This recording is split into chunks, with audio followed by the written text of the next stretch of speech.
Degree Vellayani കാർഷിക കോളേജിൽ നിന്ന് ബിരുദാനന്തര ബിരുദം പൂർത്തിയാക്കി സംസ്ഥാന കൃഷി വകുപ്പിൽ 34 വർഷത്തെ സേവനത്തിന് ശേഷം ജോയിന്റ് ഡയറക്ടർ പദവിയിൽ നിന്നും പെൻഷൻ പറ്റി.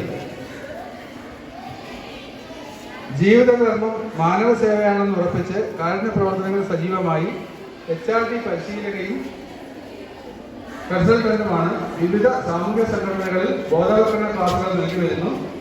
5 വർഷക്കാലം ആലുവ AWC വനിതാ വർഷ സ്മാരക ഗ്രന്ഥശാലയുടെ സെക്രട്ടറിയായി പ്രവർത്തിച്ചു. തണലിൽ, അമൃത, സുഭദ്ര എന്നീ സംഘടനകളിൽ സജീവ സാന്നിധ്യം. ആനുകാലിക പ്രസിദ്ധീകരണങ്ങളിൽ ലേഖനങ്ങൾ എഴുതുന്നു. ജീവിതശൈലി വിഷയങ്ങളാണ് പ്രധാനമായും ലേഖനങ്ങളുടെ വിഷയങ്ങൾ. യോഗാഭ്യാസം ഓൺലൈനായും ഓഫ്ലൈനായും നൽകി വരുന്നു.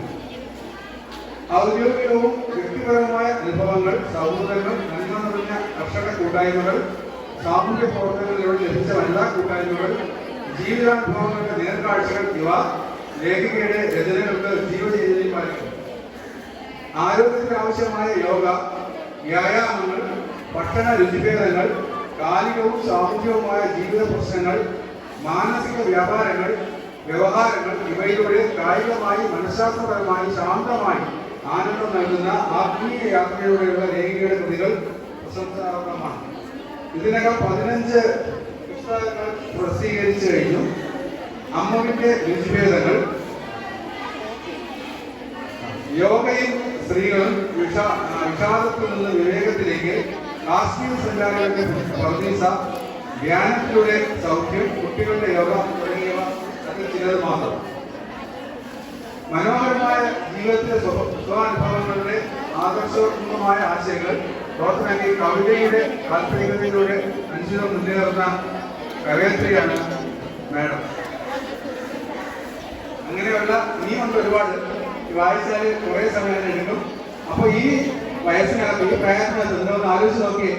നിങ്ങളുടെ ഈ പ്രായത്തിൽ നിന്ന് തുടങ്ങി ഇന്ന് മാഡം എത്തി നിൽക്കുന്ന ഈ പ്രായത്തിൽ ചെറുചെറുപ്പോടുകൂടി ഏതെല്ലാം മേഖലകൾ, അതായത് നമ്മുടെ 10-33 വർഷക്കാലം കൃഷി വകുപ്പിലെ വലിയ ഓഫീസറായിട്ട് ഇരുന്ന് പെൻഷൻ പറ്റി. അതിനുശേഷവും ഇന്ന് നമ്മുടെ കുട്ടികൾക്കും അതേപോലെ തന്നെ വനിതകളുടെയും ശാക്തീകരണത്തിനും അവരുടെ ഉന്നമനത്തിനും അവരുടെ സമൂഹത്തിൽ ഉയർത്തിക്കൊണ്ടുവരാനും അവരുടെ പ്രശ്നങ്ങൾ പരിഹരിക്കാനും ഒക്കെ ഓടി നടന്ന് കാര്യങ്ങൾ ചെയ്യുന്ന വ്യക്തിയാണ് മാഡം.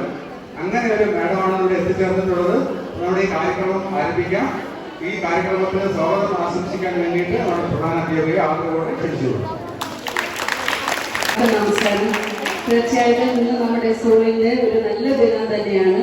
അത്രയും നല്ലൊരു മഹത് വ്യക്തിയാണ് നിങ്ങളുമായിട്ട് സംവദിക്കാൻ നമുക്കിന്ന് കിട്ടിയിരിക്കുന്നത്. നിങ്ങളെ കൊച്ചുമക്കളെ പോലെ കണ്ട് നിങ്ങൾക്ക് വേണ്ട ഉപദേശങ്ങൾ ഇന്ന് തരുന്നതാണ്. ഏറെ ബഹുമാനത്തോടെ മാഡത്തിനെ ഞാൻ സ്കൂളിൻ്റെ പേരിൽ സ്വാഗതം ചെയ്തുകൊള്ളു.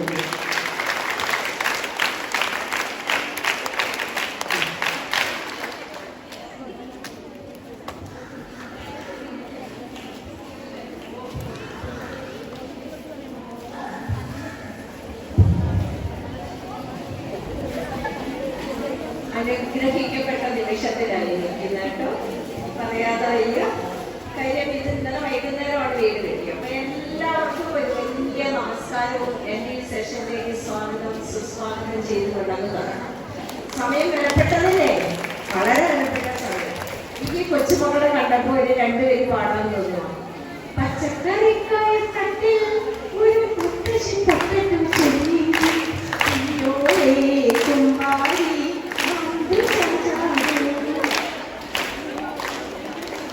സന്തോഷം. നിങ്ങളുടെ കൈയടിയ നല്ല താളമായിരുന്നു. താളവും ലയവും ഒക്കെയാണ് നമ്മുടെ ജീവിതത്തിന് വേണ്ടത്.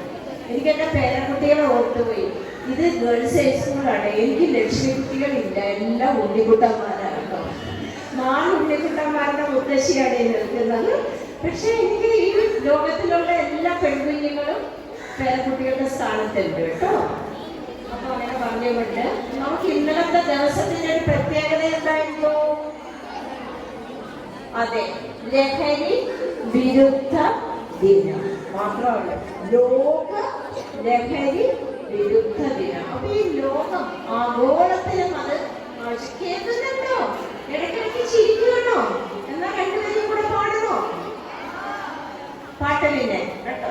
അപ്പൊ നമ്മൾ ഇന്ന് ലഹരിയെ കുറിച്ച് കൊച്ചു മക്കൾ തുടങ്ങി വലിയവർ വരെ, മുത്തശ്ശന്മാർ വരെ കേട്ടുകൊണ്ടിരിക്കുന്നതും അതിന്റെ വിപത്തുകൾക്ക് ഏത് പ്രായമെന്നില്ല അടിപ്പെട്ടു പോകുന്ന ഒരവസ്ഥയിലൂടെ നമ്മൾ കടന്നു പോവുകയാണ്. ലഹരി എന്നാൽ ലഹരി എന്താണ്?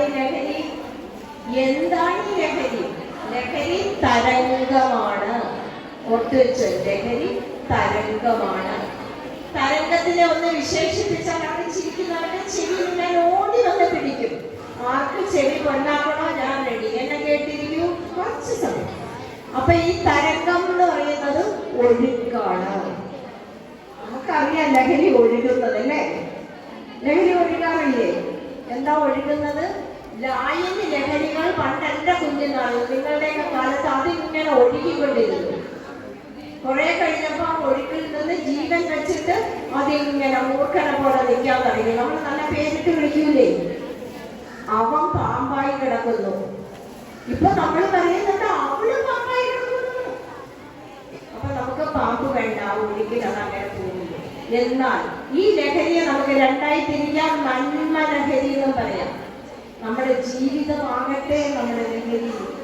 നമുക്ക് ഓരോരുത്തർക്ക് കിട്ടിയ ഈ മനോഹര ജന്മം, ഈ മനോഹര ജന്മത്തിൽ ജീവിതമായിരിക്കട്ടെ ലഹരി. എനിക്ക് ഈ കുഞ്ഞുങ്ങളെ കണ്ടപ്പോൾ ഒത്തിരി സന്തോഷം തോന്നുന്നു കേട്ടോ. കാര്യം ആ യൂണിഫോം കണ്ടപ്പോ, ഈ യൂണിഫോമിന് ഇതെന്ത് വേറിട്ട് നിൽക്കുന്നു. അതൊന്ന് പറഞ്ഞോട്ടെ. ലഹരി എന്ന് പറയുമ്പോൾ നമ്മൾ ചെയ്യുന്ന ജോലി, ഇപ്പൊ കുഞ്ഞുങ്ങൾ പഠിക്കുന്നു, ആ പഠനമായിരിക്കട്ടെ ലഹരി. അതാണ് ആ നന്മ ലഹരി.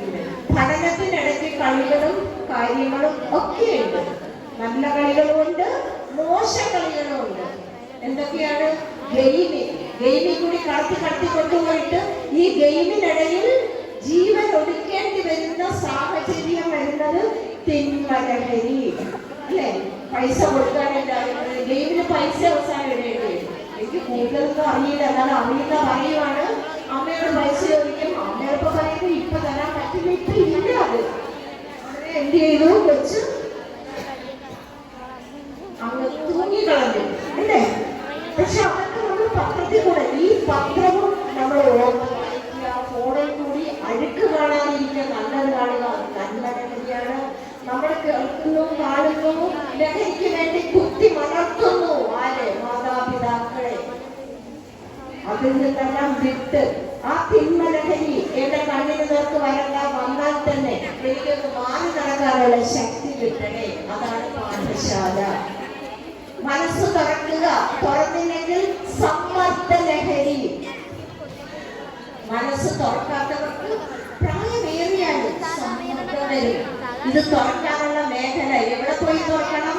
പെൺകുഞ്ഞുങ്ങളുടെ സ്കൂളാണ്, മഹാലക്ഷ്മികളാണ് ഇവിടെ. നമ്മൾ പോയി തുറക്കുന്നത് ഓപ്പോസിറ്റ് ജെൻഡറിനടുത്താണെങ്കിൽ